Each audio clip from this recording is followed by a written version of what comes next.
Hi, I'm Sue Stockdale. Welcome to the Access to Inspiration podcast, the show where you can be inspired by people who may be unlike you. I can't believe we've got to episode 98 already since we've been going. It's amazing. And if you want to follow along as you're listening to this episode, then go on over to our website where you'll find a transcription, and that's accesstoinspiration.org. Today, my guest is Berit Lewis. And in this episode, Berit will talk about her personal journey that led her to focus on helping people over 50 thrive in their later stage of life. Berit is an experienced mindfulness teacher, and she holds a BA in psychology and a master's degree in vitality and ageing. And she combines all of those things into her work, helping people to grow their self-awareness and cultivate resilience in order to navigate the challenges of later life. Welcome to the podcast, Berit. It's great to speak to you today. Thank you so much for having me. Now, I'm particularly curious to speak to you today, Berit, because you particularly focus, I understand, on helping people who are over 50 years old thrive in that later stage in life. Am I correct? That's correct, yes. What makes that your particular area of interest?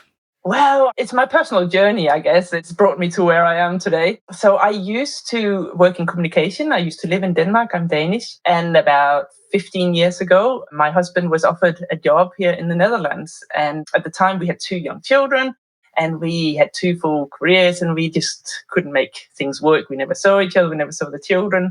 So we jumped at it and moved here to the Netherlands. And in the beginning, it was great. But then I realized that so much of my identity was attached to being my job, being a communication consultant. And I found myself all of a sudden, wow, I'm just a housewife now. I'm just a mother.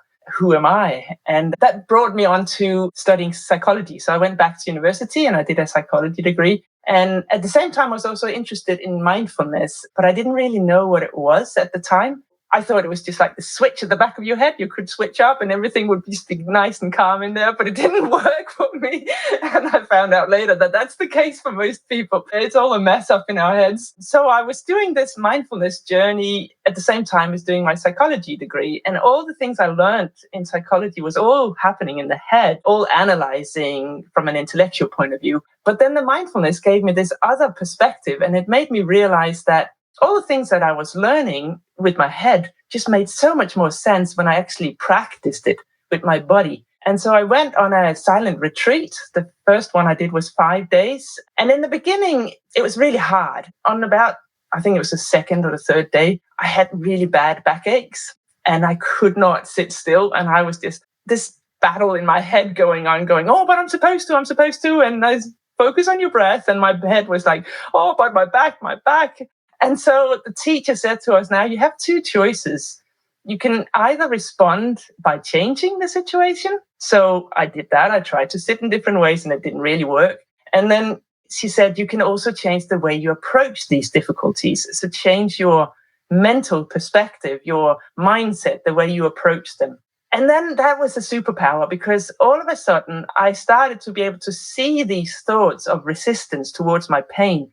And I could go beyond the pain and that initial resistance, this avoidance. I don't want this pain. This is bad. And I could see it as just a physical sensation that was feeding into a thought, that was feeding into emotions. And that got me all messed up and going.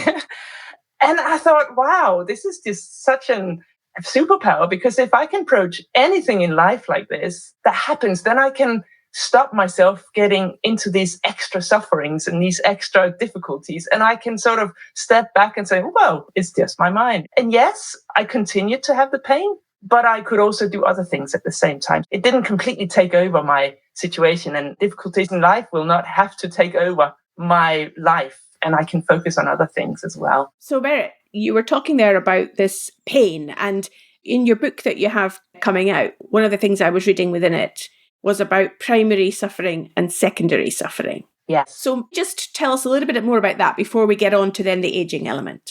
So the primary suffering is any suffering that we have in life. And that's natural. That's part of living. You will have physical, emotional pain. And we can't avoid that. That's the primary. But then all the things that we add to that, all these thoughts of, I don't want it, let it go away, why me? And we spend so much time ruminating about why we got it, or blaming ourselves, blaming others. And that actually sends us into a lot of extra suffering. Because the thing is about our brain cannot see the difference between real danger and imagined danger. So whenever we go on about things that could happen because of this suffering, then we're adding extra suffering to ourselves. And we don't need that. And we can actually avoid it if we can see this habit in our brain. And this is not our fault. This is a way that our caveman brain is still in us. And it's trying for us to keep us so that we are wired to be safe, but not to thrive. So what I'm hearing, and you're reminding me of some of the coaching clients I work with who often, as I would describe it, catastrophize. So they have a meeting that's not going well. And then from that meeting, then they're imagining that person's going to leave the organization because they've not had a positive experience. And then what will happen if they've got to recruit somebody else, and who will do the job when they're not there? And all that's happened is there's been a meeting that's not gone well. And I guess that's a business example of what you're sharing with us here. Exactly. And if we bring that onto the aging example, it's like, oh my God, I noticed I forgot my keys. I can't find things. I'm forgetting things. Oh my God, am I getting dementia? What if? Who's going to take care of me? And so we go off on a journey that we don't really need to go off on. So let me just take you back, because you've given us a very lovely summary of your life and career history and what got you to this point today. I want to unpick that a little bit more in detail to help our listeners get a sense of how those dots connect up. So back to your role as a communications consultant, Berit. When you were doing that job, what was it about that job that you enjoyed? Why did you go into that in the first place? Oh, that's a long time ago.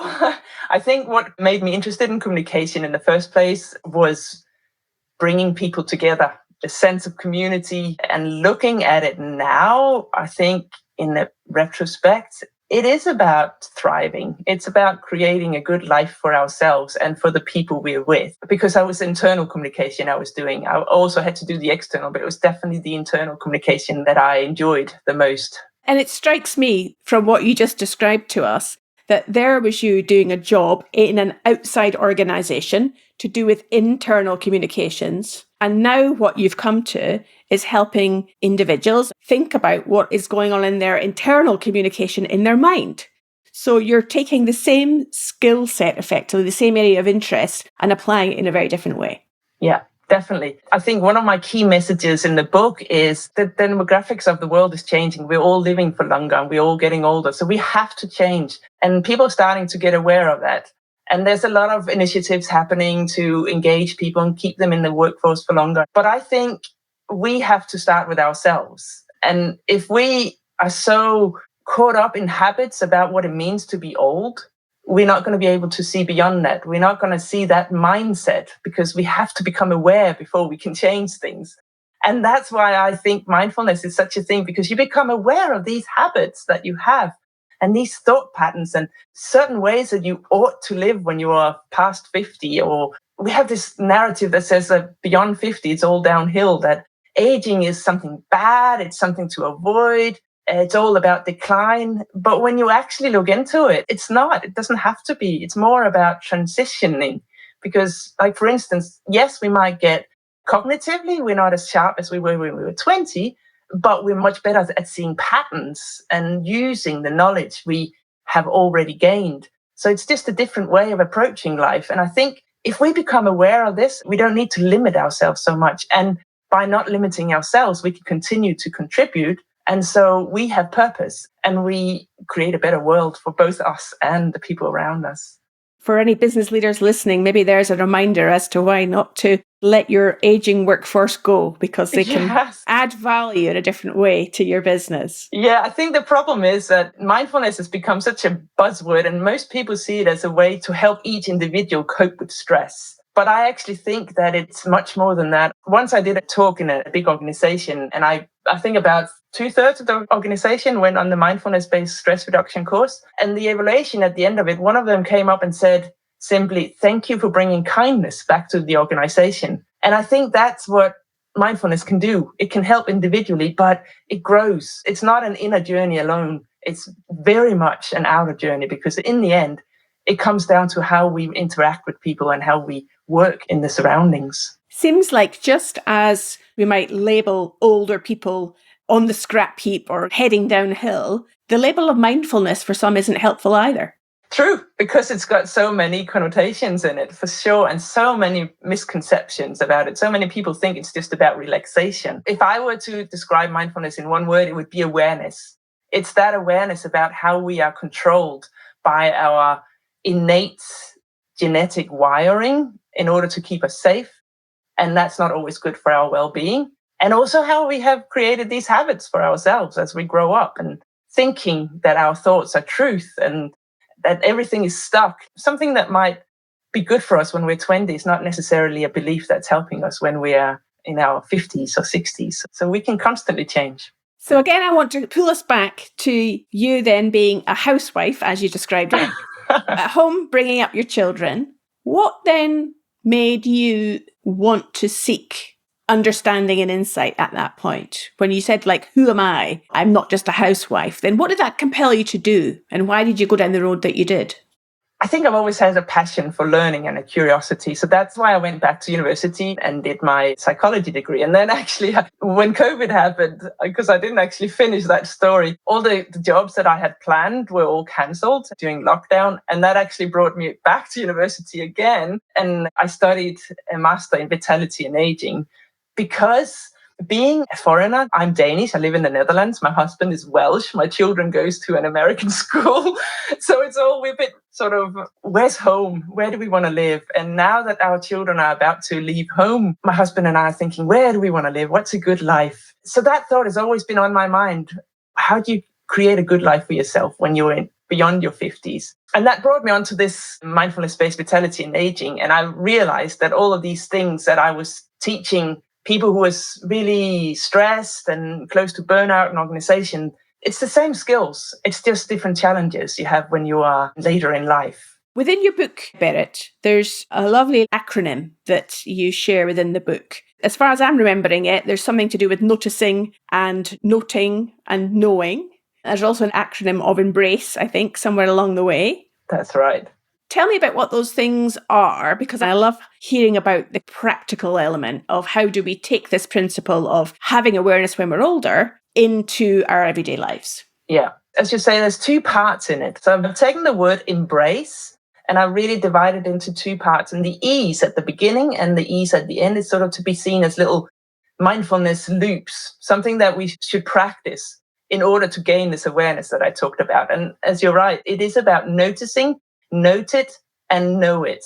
And this really came about from my Vipassana retreat, where my teacher, Mike Helmy, taught us to note things. So any thought, any emotion, any physical sensation, notice what's going on, note it. So take the time to actually see what's happening in my brain. Is this a pattern of mine? And then know it. So instead of being the emotion, instead of being the thought, it's about stepping back and saying, I'm having the thought that it's a passing thing that comes and go, and not be caught up in it, but seeing, oh, that's interesting. I'm experiencing this. And if you do that, then you can sort of step back, and instead of letting all of these things control your life, you can navigate them and you can respond in a different way. So the E's are this loop of constantly being curious and stepping out of automatic pilot and seeing, oh, interesting, what's happening here? Notice life and really get to know it. And then once you do that, then you have the ability to make a different way of responding. And that's when I have the acronyms in the middle of embrace to help us respond in a mindful way. So the first one is M for mindset. So changing our perspective on things. The second one is BR for broadening out. And that's about, instead of being focused on all the things I cannot do anymore, all the things I wish were different. I wish I was younger. I wish I could do this. I worry about what could happen. Instead of focusing on all these things, the negative things. And that's, again, the caveman brain talking, because we focus on the negative things in order to keep us safe. But if we stop that, if we notice that, we can broadening out and notice things in a bigger perspective and saying, oh, yes, so there's pain in my back, but what else is here? The sun is shining. There's warmth in my feet, or somebody saying something nice to me. So you're noticing not just the difficult things, but also more things. And you're not also noticing what's going on in your head, your thoughts, but you're also noticing how your body's feeling and your emotions. That's the broadening out. So next, the A is for affection. So meeting what we're experiencing with affection for ourselves and for the people around us. So self-compassion, because we are so hard on ourselves. We treat ourselves so badly. So that's a skill that we can all practice and become better at. And then the C is about commitment to adapt. So instead of running away and instead of wishing things were different, we can actually commit to adapt and live with whatever is here. So yes, we've been dealt certain cards and some of them might not be the best, but we can still find ways to find purpose in life and contribute and help ourselves and others. Mindfulness is not just about sitting and meditating. It's also about going out and bringing action into the world in the way that we respond. And then you come back to the E. And then so that's a loop that comes like that. Well, it's a lovely acronym that you've described to us and very easy to remember. So I'm curious, bringing the curiosity into it, Berit, I'm curious to know, how have you applied it to yourself? Oh, I think what comes to mind right now in my life is dealing with teenagers. So it can be hard with this because their brain is just not developed and they're saying they want to do one thing and they don't do it. So whenever I have confrontations with my children, well, teens, I step back and I take a pause and I notice what's happening inside of me. And then I ask myself, this urge to be angry, this urge to shout at them, is this helping me? Is this helping our relationship? And so by bringing that little pause into it, I'm able to sort of not let my instinctual reactions take over and create a situation that's even worse, but to maybe respond in a different way that brings in compassion to both me and them. And do you ever find that it doesn't work? Oh, yes.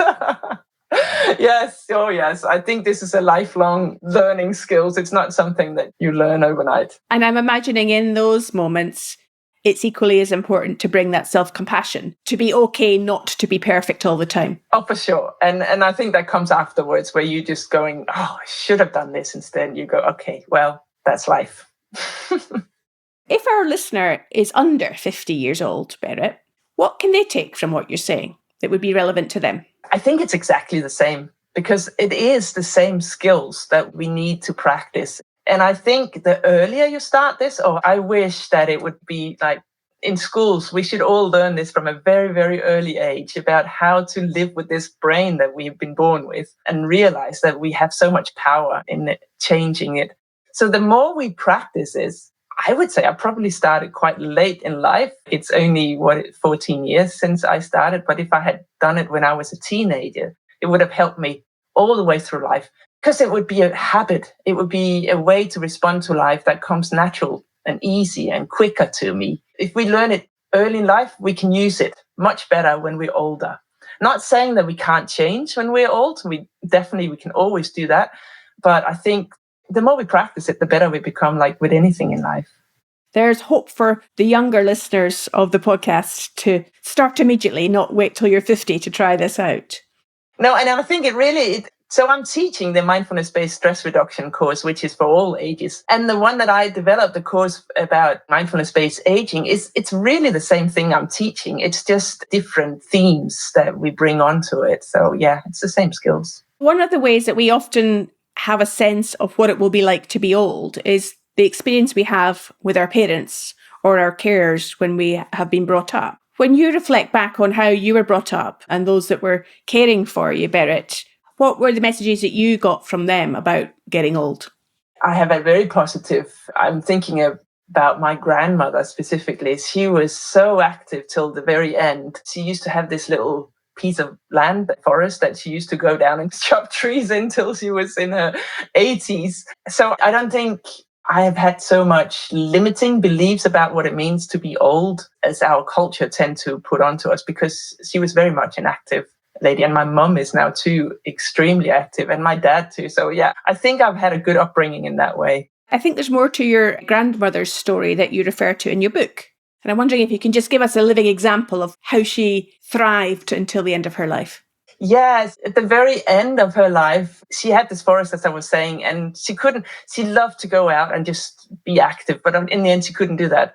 And so I took her down to the forest, and I think it was the 2 weeks before she passed away, we just sat in the car and opened the doors. And we were just there in that moment and didn't say anything. We were just listening to the birds, looking at it was spring and it was nice. And I know that she could have so easily get caught up in thinking, oh, I wish I was out there. I wish I could do that. But she was just in the moment. And I think that's mindfulness. Not that my grandmother knew the word mindfulness at all. She had no idea what it was, but I think she was naturally there. And I think it's actually interesting. A lot of research shows that we do tend to become much more mindful when we get older. But that's not to say that we can't get better at it. But she was naturally mindful in the moment. I think what you're highlighting in that story, Berit, for me, is that when circumstances or situations take something away from us, we lose our job, we have a life-threatening illness, something that can happen to us, is then how do we come to terms with that reality without allowing it to consume us? Yes. What have you noticed about people you've engaged with who have found themselves in situations like that? And how do they use this mindfulness approach to move forwards? When I was creating this course and I was doing my master thesis in Mindfulness Based Vitality and Aging, one of my clients were a yoga teacher. And she had this vision that she would continue to practice yoga till the very end. And it was very important. It was very much part of her identity. But she was having difficulties with her shoulders and she couldn't really do the things she used to do. And it caused her a lot of worries because who am I if I'm not a yoga teacher? It's who I am. And doing the mindfulness practice, she came to me at the end and said that she managed to go back to the things in the first place that made her become a yoga teacher, saying, what is it that's important to me? And instead of being caught up in what she couldn't do and the fact that she couldn't be a yoga teacher anymore, was more about connecting with her body, being able to, and she said, this vitality is not just about physical energy. It's also about physical flexibility in the mind and being able to see that if I cannot do something in one faculty, I can do it in something else. And so she started to maybe explore something like Tai Chi or something that didn't require so much physical vigor as yoga did. And she found a way to get herself into a thriving life. What a lovely story. What you threw into that little story, Berit, was the phrase, who am I? And that sense of identity, how important that is to us. Yeah. So now that you have moved through your different phases of your life to where you are now, how do you answer that question for yourself? Who am I? Who is Berit? I think I realized that I'm changing all the time. I don't think there is a core me.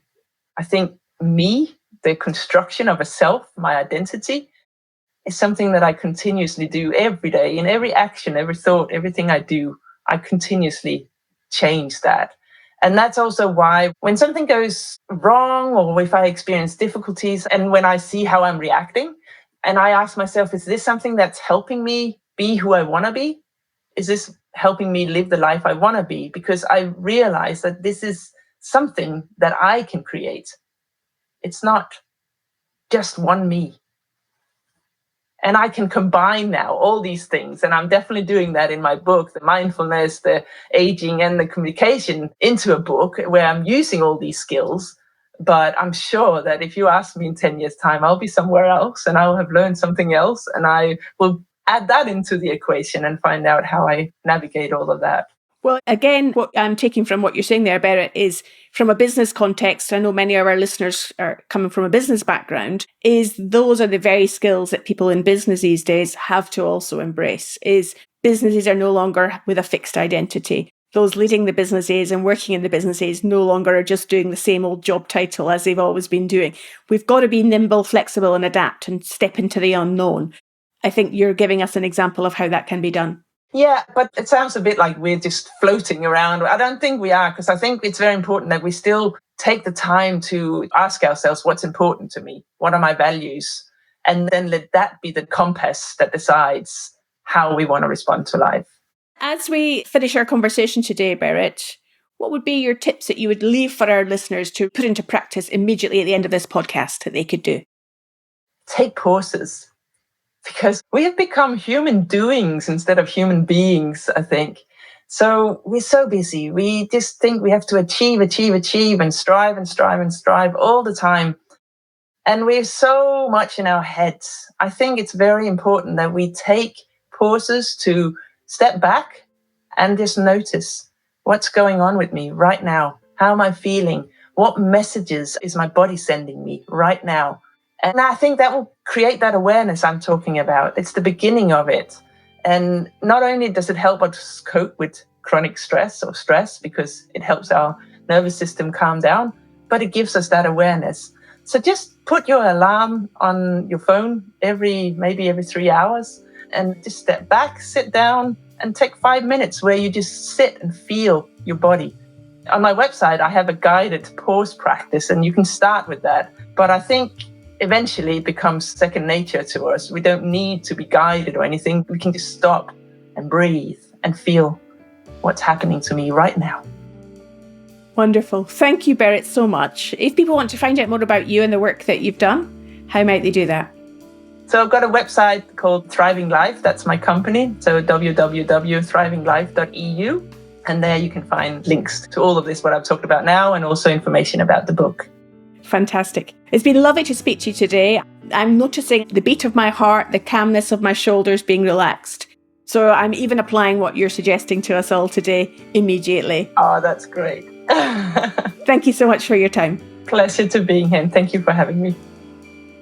Well, I hope you enjoyed what Berit had to say today, and maybe it's enabling you to feel a little bit more relaxed, having reflected on what she said. If you'd like to keep connected with what we're up to, then please go to our website, and on the bottom of the homepage you can sign up for our newsletter, and then we'll be able to keep you posted on what's coming up. Next week will be episode 99. I'll be speaking to Vic Ferrari, who went from Bronx kid to NYPD detective. I hope you can join us there to hear his story. Bye for now.